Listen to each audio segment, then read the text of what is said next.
Olá, eu sou o Rodrigo Klim e eu estou fazendo uma série de vídeos sobre os indicadores do Brasil no ranking global de inovação.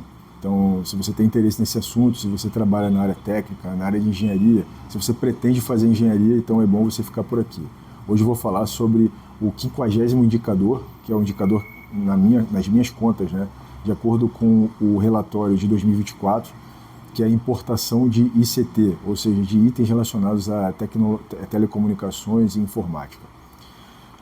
Como no vídeo anterior, nossa importação é muito mais alta do que a exportação, obviamente. Na verdade, a gente quase não exporta nada relacionado a ICT, né? Na verdade, a gente tem uma dependência tecnológica assim, absurda com relação a isso, embora muitos esforços tenham sido feitos nos últimos 20 anos para melhorar essa situação. Muita coisa do que eu vou falar aqui foi baseado no trabalho da Flávia Filipin, é o trabalho do BNDES, tá? É um relatório do BNDES sobre a indústria de semicondutores, mas se aplica perfeitamente aqui, porque explica o problema do Brasil.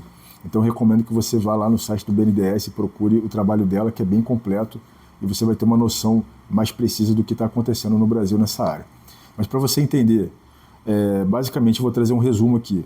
Hoje o Brasil, nesse indicador, está ocupando a 52ª posição, que é obviamente ruim para um país com os recursos e com a vocação que a gente tem. A gente deveria estar aí no topo da escala global, aí do ranking global.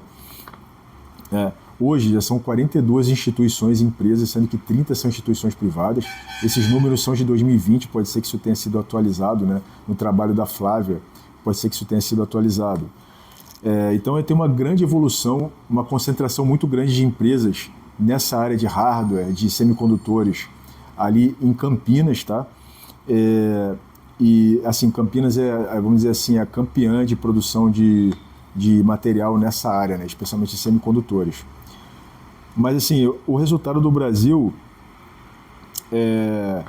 ele revela, né, acontece que a gente acaba ficando muito dependente de importações, porque de acordo com os próprios fornecedores que ela entrevistou e as conversas que ela teve com os empresários da área, né, nosso problema é o de sempre, é cadeia de suprimento. A gente não tem fornecedor de equipamento, de itens físicos, e não tem fornecedor de serviço também. A gente não tem mão de obra para poder resolver o problema do gargalo no setor de ICT, né, no Brasil. Quer dizer, não é uma dificuldade técnica, é que a gente realmente não tem gente interessada em trabalhar nisso, né? Por incrível que pareça, né? Não tem gente interessada em trabalhar nisso e não tem fornecedores, né? Assim, é muito melhor comprar lá fora, né? Porque é mais fácil, é mais barato, assim, é mais prático para o negócio, às vezes para o business do cara, do que ele desenvolver alguma coisa que vai servir de material, de insumo para quem está na ponta da linha, né? Quem vai fabricar um chip. Assim, no Brasil hoje tem algumas empresas nessa área, assim, eu vou até citar algumas, né? Muitas delas são conectadas com empresas de fora, né? Como a Smart Modular, que faz encapsulamento de chips, que é uma subsidiária americana, né? A HT Micron, que é uma coreana, que também está associada a um grupo brasileiro, a Gigastone, que é de Taiwan, também está no Brasil, todas elas em encapsulamento de chips. A gente tem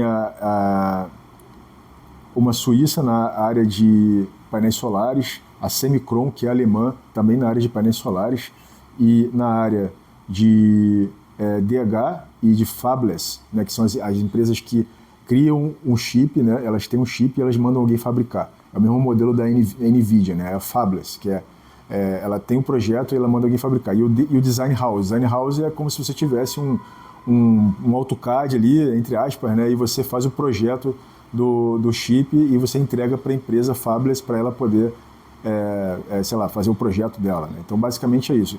Hoje no Brasil a gente tem praticamente não tem nada em termos de fabricação, porque é uma tecnologia muito específica, né? Muito especializada, e é muito difícil de você ter fornecedores que garantam essa indústria, né? Esse serviço. Então a gente cai sempre no mesmo problema, né? O mesmo problema na área naval, o mesmo problema na área aeronáutica, o mesmo problema na área de telecomunicações é o quê? É cadeia de suprimento, né? A gente não é que a gente não tenha gente para fazer, não é que a gente não tenha corpo técnico, tem, só que nossa questão é que existe um gargalo de fornecedores. E o gargalo logístico também, né? Porque às vezes, pô, você tem uma empresa lá em Manaus fazendo um trabalho e o fornecedor está no Rio Grande do Sul. Então tem o desafio também logístico do Brasil, para você criar centros de desenvolvimento de uma mesma tecnologia. Essa deveria ser a solução do Brasil, né? Criar ilhas para determinados tipos de tecnologia. Então, a área de semicondutores, Unicamp já tem ali uma vocação para isso, deveria ter em torno ali da Unicamp um hub, né, de desenvolvimento desse tipo de tecnologia. E aí as ICTs, a gente acaba ficando para trás nisso, porque a gente não tem a capacidade de fornecimento, né? Repara que essas empresas que eu citei, elas são sempre associadas, na maioria delas, a empresas de fora, o que é uma coisa boa, né? A indústria naval, na década de 70, para quem não sabe, o Brasil chegou a ser o segundo maior fabricante de navios do mundo, só perdendo para o Japão. E isso aconteceu porque o grupo Escava-Jima veio para o Brasil na década de 50, 60, e eles começaram a desenvolver um trabalho e formar os brasileiros na área de construção naval. E isso fez um efeito, pô, obviamente, né? Eles vão ensinar para a gente vai começar a fabricar navio, e acontece que no final de 79 a gente era o segundo colocado em fabricação. Pouca gente sabe disso, né? Mas é um dado importante. Depois o próprio Japão perdeu a liderança para a Coreia, depois para Singapura, China. Mas assim, o fato é que está na nossa história, está no nosso DNA, que a gente tem um bom aprendizado técnico. Nosso problema é o quê? É absorver isso. Aí entra um outro problema, que é o problema que eu acho que eu vou ter que falar em todos os vídeos aqui. Você não tem como pegar um garoto que saiu da escola pública, por exemplo, do ensino fundamental aqui do Rio de Janeiro, e que ele passou por uma aprovação automática, ele não teve um aprendizado técnico, tá, correto, uma instrução técnica correta para chegar à universidade e conseguir entrar numa indústria de hardware. É cobrar muito do garoto, entendeu? O sistema educacional é que está errado, e não o garoto, né?